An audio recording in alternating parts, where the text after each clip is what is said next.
आज मैं कुंडली के 12 भाव में स्थित सूर्य के फल के बारे में आपको बताएंगे। सूर्य अगर किसी के कुंडली के प्रथम भाव में बैठा है तो उसका क्या फल होगा, उससे क्या लाभ होगा, हानियाँ क्या क्या होगी, ये मैं आपको बताता हूँ। देखिए, वृश्चिक, धनु, कर्क और मीन ये सूर्य की मित्र राशियां हैं और वृष, मकर, कुंभ ये सूर्य की शत्रु राशियां हैं। मित्र राशि में बैठेंगे अगर सूर्य भगवान तो बहुत अच्छा फल देंगे, शत्रु राशि में बैठेंगे तो हानि करेंगे। कृतिका नक्षत्र, उत्तरा फाल्गुनी नक्षत्र और उत्तराखाढ़, ये 3 नक्षत्र जो हैं ये सूर्य के अनुकूल फल देने वाले नक्षत्र हैं। अगर इन तीनों नक्षत्र में सूर्य हैं कुंडली में विद्यमान तो उनका फल उत्तम होगा।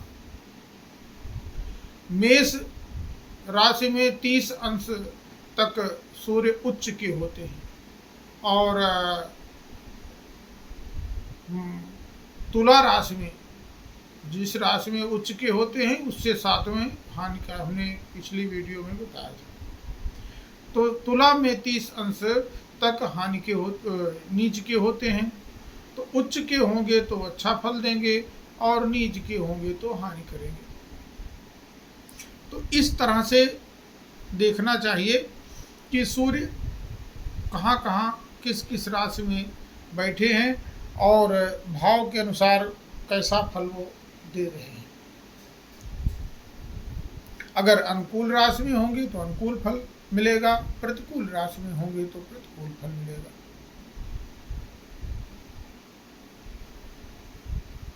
अगर मान लीजिए कि नीच की राशि में बैठे हुए हैं या शत्रु राशि में बैठे हुए हैं, लेकिन किसी शुभ ग्रह का, मित्र ग्रह का शुभ दृष्टि पड़ी है उनके ऊपर, तो उनके या जो भी ग्रह हों, ऐसे सभी पापक ग्रहों के या अनिष्ट फल देने वाले ग्रहों के प्रभाव क्षीण हो जाते हैं।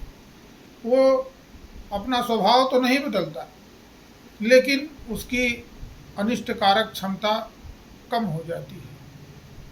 तो इसलिए इसका ध्यान देना चाहिए कि उस ग्रह के ऊपर, सूर्य के ऊपर किस किस ग्रह का दृष्टि पड़ रहा है और वह कितना उससे प्रभावित हो रहा है, किस अंश तक, उसके अनुसार अगर फलादेश करेंगे तो वह फल जो है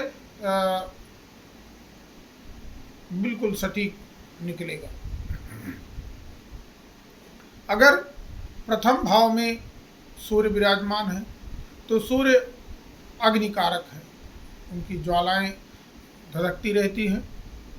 तो प्रथम भाव में अग्निकारक ग्रह होने के से क्या है कि अग्नि तत्व की प्रधानता उसके तन भाव में, शरीर में होगी और अग्नि और वायु का, अग्नि तत्व और वायु तत्व का संयोग होने पर ज्वाला और भी धधकती है और भी लपटें भी निकलती हैं।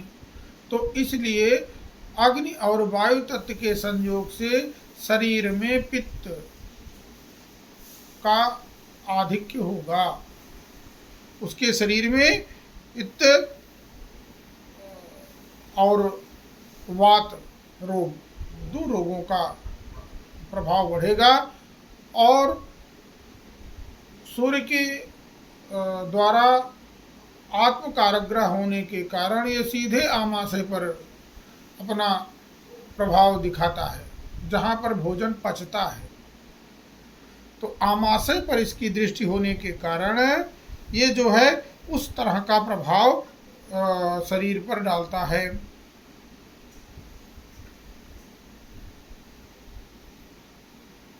सूर्य अपने से 7वें घर को पूर्ण दृष्टि से देखते हैं और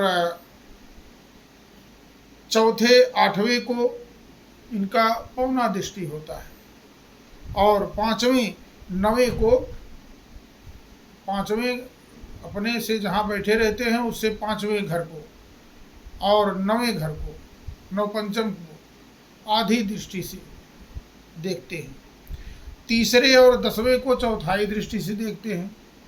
तो जिस स्थान पर बैठे हैं उससे जिन जिन स्थानों पर जितनी दृष्टियां होती हैं, जैसे पूर्ण दृष्टि 7वें पर होगी तो वहाँ पूर्ण प्रभाव सूर्य का होगा, जहाँ चौथाई दृष्टि होगी वहाँ उनके प्रभाव का चौथा अंश असर करेगा, जहाँ पर तीसरी दृष्टि होगी 1/3 का होगा, वहाँ 1/3 फल प्राप्त होगा, उसका असर होगा। इस तरह से ध्यान दे करके फलादेश करना चाहिए। यदि सूर्य ऐसी स्थिति में बैठे हुए हैं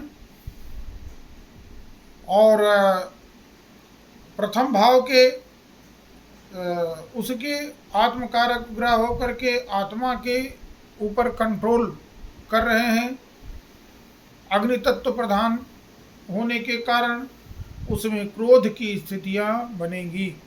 वह व्यक्ति उकसाने पर तेज क्रोध में आएगा और क्रोध पाप का मूल। उससे क्या है कि जब गुस्सा अधिक आएगा तो कमजोर भी अधिक होगा, शरीर कृशकाय हो जाएगा। इसलिए सूर्य का तन भाव में होना अच्छा नहीं माना जाता, क्योंकि उसकी दृष्टि 7वें भाव पर भी पड़ती है, जो पत्नी का घर है, और पत्नी से विवाद करवाएगा, पत्नी से वैमनस्य कराएगा, पत्नी को देखेगा। तो जहाँ उसकी दृष्टि पड़ेगी वहाँ वहाँ वो जो है इस तरह की स्थितियाँ पैदा करेगा। यदि वह सिंह राशि या मेष राशि का उच्च का होकर के तनुभाव में बैठा है तो उसका अधिक प्रभाव होगा। कोई ग्रह अपना स्वभाव नहीं छोड़ता, वो त्यागता नहीं, भले उस पर शुभ ग्रह की दृष्टि पड़ जाए, लेकिन शुभ जो वह तेज पुंज उसका है उस व्यक्ति को तेजस्वी बनाता है, उसे दिव्य प्रकाशित करता है, उसे राजयोग की तरह से वह काम करने लगता है, राजा बना देता है। 10वें भाव में सूर्य हो जाए तो उस व्यक्ति को राजयोग देता है।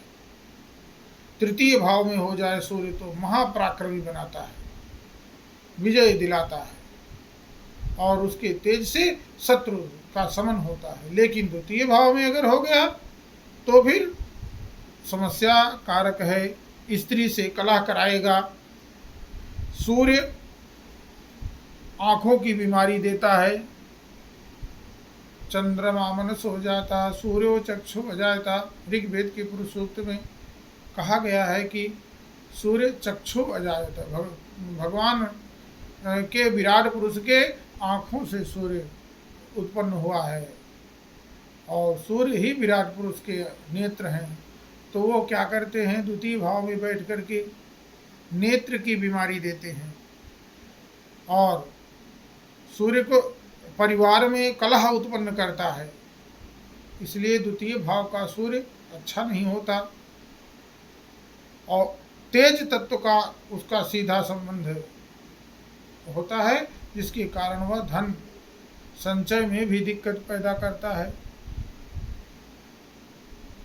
तीसरे स्थान में शुभ होता है सूर्य, पराक्रम का भाव है और पराक्रम के भाव में अनेक विवादों में वह विजय दिलाता है, वह पराक्रम का योग। तीसरे भाव का जो सूर्य है वह विजय तो दिलाता है, शत्रु उसके हतभम्ब हो जाएंगे उससे, उसके तेज से, लेकिन भाई बंधुओं से भी हानि कराता है। तीसरा भाव के बाद हम चौथे भाव को लेते हैं, जो माता का घर है। चौथे भाव का सूर्य अनिष्टकारक ही होता तो केंद्र में ही, पाप ग्रह केंद्र में, वैसे भी हानिकारक होते हैं। सूर्य जो है अगर चौथे भाव में हो गया तो पिता के द्वारा अर्जित जो धन संपत्ति है उसका विनाश कर देगा, कुछ भी नहीं बचेगा, और चिंता से ग्रसित कर देता है, रोजगार नष्ट कर देता है, जीविका के लिए उसे देश प्रदेश में विचरण करना पड़ता है, घूमना पड़ता है, जगह जगह भटकता रहता है। इसलिए चौथे भाव में सूर्य नहीं होना चाहिए। अगर बैठ गया है तो समस्या क्रिएट करता है। पंचम भाव जो पुत्र का स्थान होता है, उसमें अगर बैठ गया है तो वह पुत्र तो देता है, एक पुत्र तो कम से कम देगा ही, और दूसरे वह इतना तेज बुद्धि करता है कि वो किसी को भी धोखा देने के लिए तत्पर हो जाता है, धोखेबाज होता है।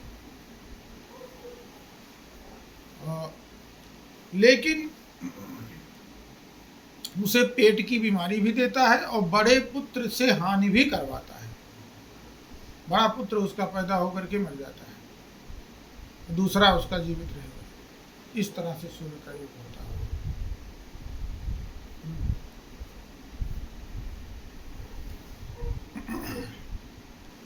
छठे भाव में अगर सूर्य है तो शत्रुनाशक होता है। छठे भाव में पापग्रह हमेशा अच्छा फल देते हैं, उसी तरह से सूर्य भी शत्रु हंता योग बनाता है, शत्रुनाशक होता है। लेकिन चौपायों से खतरा होता है, पशुओं के द्वारा सींग से उसके ऊपर आक्रमण किया जाता है। उसके शरीर में कहीं न कहीं पशु के आक्रमण का एक चिन्ह जरूर होगा, जिसके छठे भाव में सूर्य होगा। जैसे बैल, सांड, भैंसे या अन्य हिंसक पशु उसके ऊपर आक्रमण कर सकते हैं। इसके अलावा सूर्य जो है मामा और नाना से पीड़ित करवाता है, उसके मामा और नाना उसके लिए घातक सिद्ध होते हैं। इस तरह से वैसे भी मामाओं का और का जो अपने भांजे से रिश्ता बहुत अच्छा नहीं कहा जाता। इतिहास गवाह है कि ऐसे मामाओं ने, और जैसे कंस, शकुनी या जो भी रहे हो मामा, इस तरह की उनका रहा है। सप्तम भाव का सूर्य व्यापार में हानि कराता है, स्त्री से वैमनस्य कराता है, स्त्री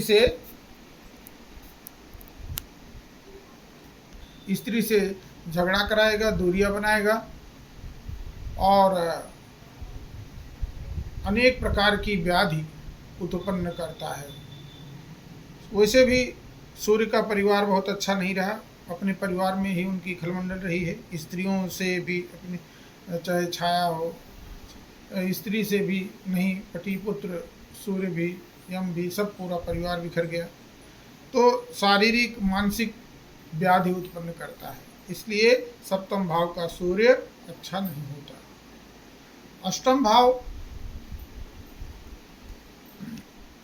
भाव का सूर्य धन भाव को देखता है और निर्धन बना देता है, और दूसरी स्थिति ये पैदा करता है कि उसके धन उसके मित्र या चोर चुरा ले जाते हैं, और चिंता में निमग्न रहता है, व्यसनी होता है और परदारारत होता है, जिसको वेश्यागामी या दूसरे की स्त्री के साथ संबंध में वो अपने धन को खर्च कर देता है। इस तरह से वह सब कुछ पाते हुए कुछ भी नहीं रहता उसके पास। नवे भाव का भाग्य भाव में अगर सूर्य बैठ जाए तो स्वास्थ्य और संपत्ति दोनों का नाश करता है। इसका परिणाम ये होता है कि सूर्य व्यक्ति के सहोदर भाई को भी पीड़ित करता है और दुष्ट स्वभाव बना देता है। नौकर चाकरों और वाहनों से सुखी तो बनाता है, लेकिन भाई बंधुओं से बिछोह करा देता है, दूरी बनवा देता है। क्योंकि भाग्य भाव का सूर्य जो है वो सप्तम भाव सीधे भातृभाव को ही देखता है, तो नवम भाव का सूर्य भाइयों से वियोग कराता है। दसम भाव का सूर्य अच्छा होता है। राज्य भाव में अगर सूर्य बैठ गया तो वह राजयोग देता है, राज्य से धन प्राप्त कराता है। वो राजा के समान जीवन जीने के लिए उसे सहज में ही सब कुछ मिल जाता है, लेकिन वो माँ को पीड़ा पहुंचाता है। ऐसा इसलिए कि वो सप्तम दृष्टि चौथे भाव को देखता है जो माँ का घर है, तो इसलिए ये माँ के लिए हानिकर होता है। 11वें भाव में, लाभ भाव में अगर सूर्य बैठे हैं तो विपुल धन दिलाते हैं, धन धान्य संपन्न कर देते हैं, विपुल अनेक व्यवसाय अनेक प्रकार से धनार्जन कराते हैं, लेकिन पुत्र से विवाद कराते हैं, पुत्र के द्वारा प्रताड़ित भी करवाते हैं। पुत्र प्रताड़ित करता है पिता को अपने, अगर वहाँ 11वें भाव में सूर्य बैठे हुए हैं तो। और समस्या क्या होती, पेट की बीमारी देता है। इसलिए 11वें भाव में सूर्य हो तो उनकी शांति अवश्य करना चाहिए। 12वें भाव का सूर्य युद्ध में विजय दिलाता है, बड़ा पराक्रम कराता है, हर प्रकार से वह व्यापार में भी उन्नति देता है, लेकिन आँख की नेत्र की बीमारी देता है। चाहे वह द्वितीय भाव में बैठे, चाहे वह द्वादश भाव में, आँख की बीमारी देता है, नेत्र से दिक्कत पैदा करता है। इसलिए सूर्य ग्रहों का राजा है। सूर्य को हमेशा संतुष्ट करने के लिए प्रत्येक व्यक्ति को सूर्योदय से पहले उठना चाहिए। सूर्य भगवान को लाल फूल और उसमें रोली चंदन, थोड़ा सा मधु या गुड़ अक्षत डाल करके स्नान करके सूर्योदय के समय ओम घृण सूर्याय नमः बोल करके अर्घ्य देने से सूर्य प्रसन्न होते हैं, संतुष्ट होते हैं, अपने अरिष्ट प्रभाव कम कर देते हैं। जय श्री कृष्ण।